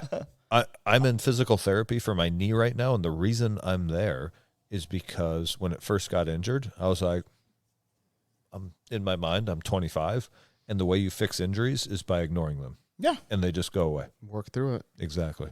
Yeah, And it it's- pops at a some- little, yeah, but then no you're big like- deal. 6 weeks later, you're like, I can't walk. Yeah. What the fuck is going on? Yeah. Why can I not move my body parts? You're like, oh, right, I'm 43 years old. Yeah. You can't just keep training when you're injured. Yeah. Yeah. So two things. One is like, so I'll be 40 and I still feel like I'm a high schooler. I just got out of high school. My mind, like I've learned more, I've experienced more, but I still feel like this. You guys want to smoke pot and watch Star Wars? Yeah, I still feel like this idiot on the inside. And it makes me think like when I was a young kid and you looked up to someone that was 40, do they really have their shit together? Or they're just like me trying to pretend and figure their way out through this life, Yeah. you know? And it's like, I thought as I got older, things would become more clear. I think things were less turbulent in the 80s when we were growing up because it was sort of like if you got a job at the factory or you got a job at the mill or you got a job with the city, you just stayed there and you were grateful for the benefits and the pension. And nobody bounced around, and we're more chaotic. The entropy of society is increasing. Ooh, nice. Yes. Good job. Yeah, Yeah. Yeah. And like chaos, like look around the city, chaos and lawless. It's not just it's employment wise too, where we have like, they call it the gig economy where you work a 13-month project, get laid off, look for the next one. Right. Yeah. That's construction. It's both tech is the same way. Construction works the same way. And then just look at the chaos, like the level of chaos in our society is increasing dramatically. Compounds. Absolutely. Yeah, so that might be.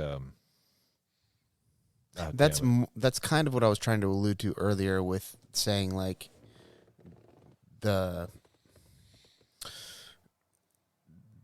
gap in society and money and power is larger, right? Because it's happening with morals as well. Like you see people homeless that are just high on the streets. Yeah, and you know, And that's one thing becoming used acceptable to, to some crazy degree. highest like pants around their ankles, just fucking off in another universe. Whereas back in the day, they would have been like, hey, there are people around here Yeah. There's women and children. Put your pants Yeah. on. Yeah. Yeah. And now it's just like, hey, Or just haul that guy out of here. avoid eye contact. Just don't walk too close to him. Yeah. This is his sidewalk. Ugh. And now you see videos in Seattle of people recording people being fools, and normal citizens are like, "Stop! What are you doing? Don't show this." Yeah, And it's like, yeah, they're like they're trying to protect. you're the violating problem. their rights, or you're violating their privacy by filming them. It's like he's got his dick out. I'm not. Yeah, exactly. He's Exactly. violating. He's shitting on a sidewalk. Yeah. How much privacy does he care about? Yeah. Yeah. But and that's the gap we're seeing. We're seeing it financially. We're seeing it morally. One of the things that always grabbed me working overseas in like Iraq and Pakistan especially is that you would see ultra rich, like lavish, luxurious, just these amazing like mini palaces, right? Yeah. And people driving the latest model Mercedes or BMW, like high-end sedans. Yeah. But they'd be sitting at a fucked up potholed road next to like a Donkey eight-year-old kid on a donkey cart. Yeah. Who's probably makes like $17 a year Yeah. and is trying to help his family get by. And it's like that disparity between rich and poor. And I think that's another thing that Americans don't understand, that because we grew up with a middle class, is that when you destroy the middle class, No buffer. you become a third world country, because you'll have you'll have the Jeff Bezoses and the Elon Musks who own like the mega corporations, and everybody else will work in some sort of service job, just barely scraping by. I think you nailed it 100% there. And I mean, if you live in the Seattle area, look at MLK, and then you go up 6 streets and you have Beacon Hill. Yeah. I mean, and it goes from the poorest of poor to the richest of rich on Lake Washington. Yeah. And it's 5-6 streets. Yeah. And you can go from ghetto to Yeah. ghetto fabulous. Multi-million-dollar. Yeah. And another example, and I can't remember if I've talked about it on this podcast or not, is the town I grew up in, Omak, Washington, 5,000 people. And when we first moved there in 1987, there was a main street, literally Main Street, and it had a hunting and fishing outfitters. It had a dime store, pharmacy. It had a sewing shop, a candy shop, a record store, a little single cinema movie theater. The grocery store was called Gene's because the guy who owned it, his name was Gene, so it was Gene's grocery store. You know what I mean? Like, Yeah. And there was a True Value Hardware, and then I think in 1994 they built a Walmart and just fucking wrecked it, because now Walmart has a little bit better pricing on cheap Chinese shit, and it put everybody out of business. And now what's left for employment? You can go work at the Walmart. Yeah. That's it. And that just fucking ruins a community. It ruins, and everybody's like, yeah, but I saved, it was like the sweatpants were like I can 10% get so much cheaper. more things. Yeah, I can except get that you more destroyed things. your community. Yeah, because how cool would it have been to? Because I did not grow up in that. It was There amazing. was certainly Oh, little bro. things like that in Woodinville that I remember like being around when I was a kid, but it wasn't like, I don't distinctly remember like not going to Albertsons. Yeah. Right? Like I know for a fact I never fucking didn't go to Albertsons or Safeway or whatever it was, right? So it was always changed, but like that like small town feel of being able to go to like a Gene's grocery or the cinema. He called it a cinema, not a theater. Fucking, The Omak that's how Cinema. you know. But that's kind of the thing, right? Like where it's like, oh, that's so cool to have that last bit of Americana. Yes. Right? Oh, 'Cause it's that's- very Americana. yeah. And having that is so rare. And people are starving for that. Yes. And that's why people are like moving to places like Montana and they're like going, oh, like I want to They're feel this. looking And they're for looking Americana. for it, but they're bringing and But then they're bringing their fucking bullshit with them. well, they're doing that, but there's also like a certain level of like boutique, high end Americana that is happening now, right? Where it's like this is very exclusive, and it's like that's how they're doing it now. They're like, we don't have not having a Walmart, but what we can do is provide like a art gallery that we're gonna sell you a $10,000 painting that is dog shit. But I think a lot of it is the tech money, because the tech industry is sort of spreading out because they can work remotely. So they want to move to, say they want to move to Missoula, Montana, right? And they want to live in a bougie little downtown area with lots of high-end delis and shops and breweries and whatnot. But then it's like, well, okay, but you also need garbage men to be able to live in your society. Because, and it's like, well, but we don't want that. But you also want your garbage to go away. So where do you want the garbage men to live? It's like, oh, shit, yeah. You know what I mean? So when you drive up the prices with all this, again, it's that separation of have and have not, or uber rich, and like maybe having the uber rich sort of drives the middle class down because there's only so much to go around. So yeah, if you want, septic workers or water treatment plant workers and garbage men in your society so your poop can go away and your garbage can go away, then you have to make some sort of either wage accommodation or property price. You know what I mean? Like you can't just price it out because I say they do. Yeah, they do, but they don't do it intentionally. They have in Seattle, and Jen and I were going to Missoula, Montana a year and a half ago. I remember, and we flew out there with the intention of putting an offer on a house. And I had a job lined up, and the pay cut was going to be about a 60% pay cut. Their electrician wages are about 40% of what they are here. And their housing costs are exactly the same as what they are here. And we were like, oh shit, this does not pencil out. And so that was when I was like, holy shit. Well, in 5 years, they're going to have a problem because somebody's going to be like, well, I need to call a plumber or an electrician for service. And there's people there who have been there since before the prices jumped up, right? They bought their house 10 years ago. They're good. Their mortgage is set. They'll be able to retire. Interesting.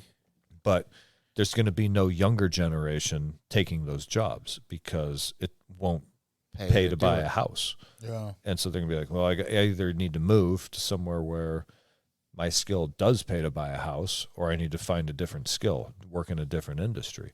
So at some point, you're going to pick up the phone to call a plumber in Seattle or in Missoula, Montana, and they're going to be like, sorry, everybody retired.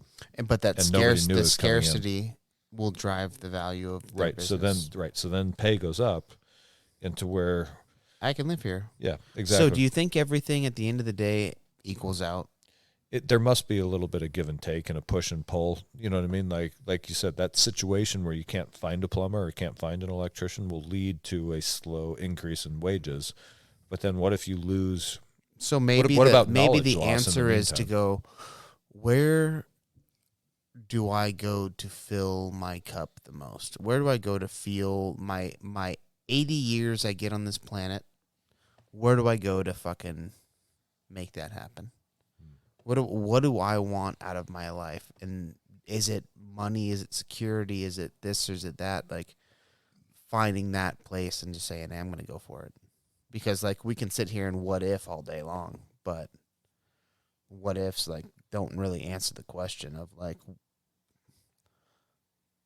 could I go there and feel better about my life day to day? Could I go there and struggle and not have the money to buy a plane ticket away? Could I go there and not have the money to buy a new truck? Is that new truck important? Do I need a new truck? No. Do I want a new truck? Can I just go hunt and afford? Do I need the coolest new gear? Or do I need just some old surplus this and go, like what do we want from our lives? And that's kind of really what all this comes down to. Even like what we were talking about earlier, if we're wrapping everything in, the fear, it's not fear of like, I'm going to die. It's fear of like all the people around me. And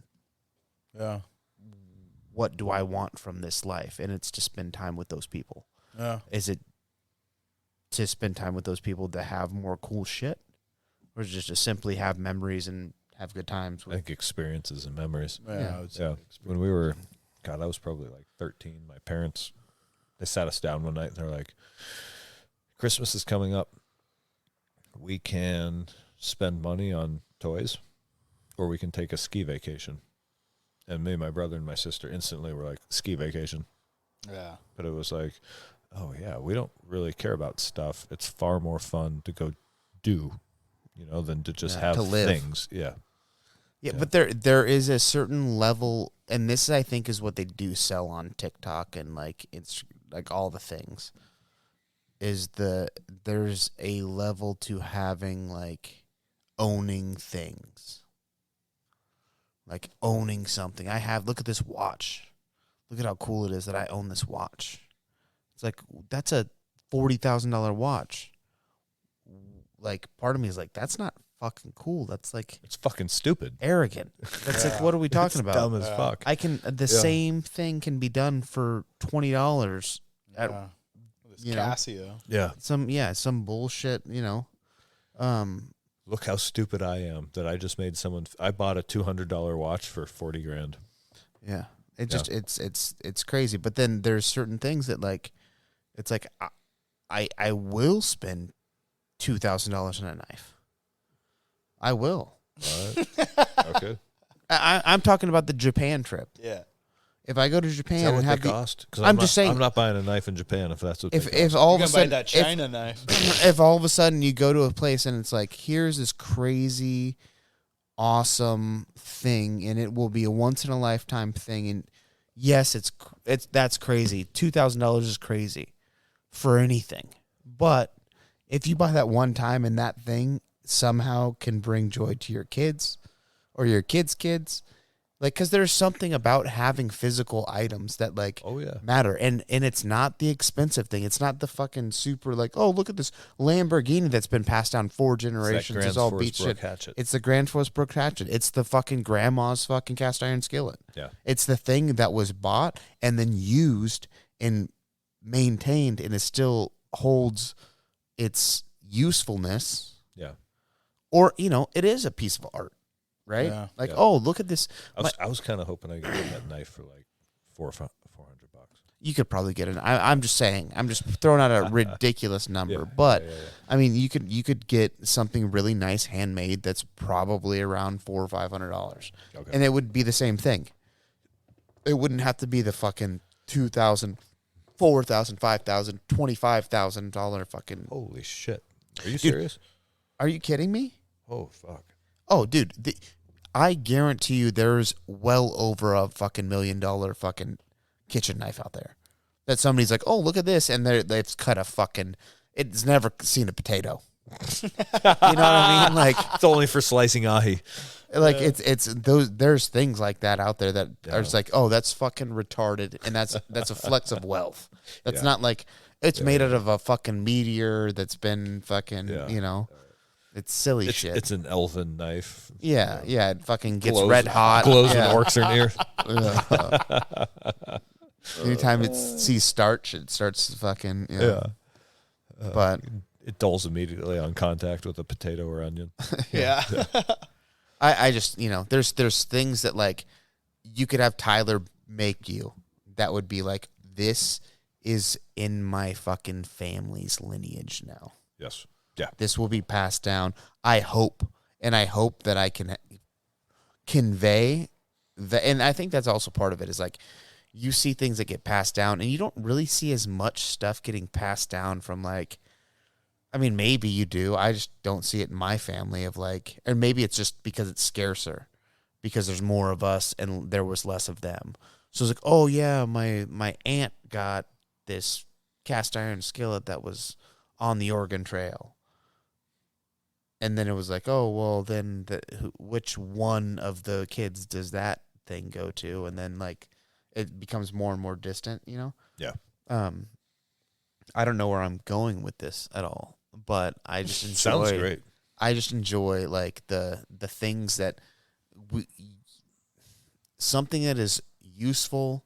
It's a good physical item. It's cool to have.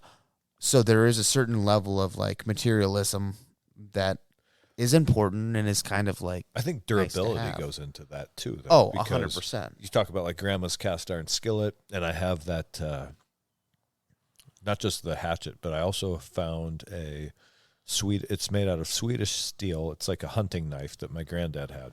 Yeah. And so there's nothing fancy about it. It just has a wood handle, and it's like But it's a cool knife. exactly.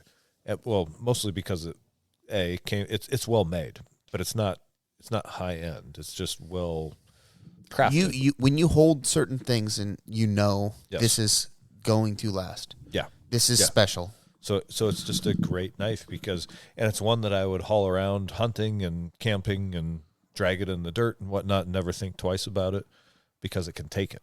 Uh-huh. And so I think there's a level of durability that goes into those sort of treasured items. I get to use this like they used it. Yeah. As opposed to like, I'm going to hold this thing. It's now an Put it on the ornament. mantle. We can't get it dirty. It's an ornament. Yeah. Yeah. And then the joy of that does not transfer to the next generation. Exactly. When yeah. you don't when it get becomes an you don't ornament, build the it's- memory of like Exactly. using it. Yeah. Yeah. Yeah. 100%. And that's what life's all about at the end of the day. Whether it be a fucking $10 knife that's been passed down and like, oh, remember those? Because that and I think that's what has started doing that is brand loyalty. Yeah. Where it's like, oh, I don't have the item because the item has been made to just get tossed to the wind. But I have brand loyalty because that was the cheap knife that he bought. I'm buying the same cheap knife. Yeah, because my favorite I'm- YouTube influencer peddles these. And but now I get to tell my kid like this is the one to get. So when they grow up, because this thing's gonna fall apart, they get the same fucking thing. Yeah. You know. Yeah. And I mean, you see it in cars. Like I mean, you see it in all kinds of manners of things. You know. Things feel like they're meant to last for maybe 10, 15 years If now, that. whereas If things that. were made to last forever. Generations. But it's not. Yeah, it's not like a custom knife that was like like there was a couple places making cast iron fucking skillets, so Yeah. everybody had the same cast iron skillet. Yeah. You know, now it's like, oh well, that's just what they had, so that's all there was. But now it's like, oh well, I drink Ducati because my dad drank Ducati and his dad drinks Ducati, and we had a bunch of great times on drinking Ducati. Yeah. You know what I mean? Yeah. Like, my kids are gonna drink Ducati, and their kids are gonna drink Ducati. Like, goddamn. it's true, but Oh yeah. it's just one of those things. Like, I got a fucking Ducati tattoo on me. So, but I don't know. Anyway, good time. It's late. It's late on a fucking Wednesday, boys. It is late on a Wednesday night. Mike, you got anything, or should we call it right here? I think we can call it. All right. Good night, everybody.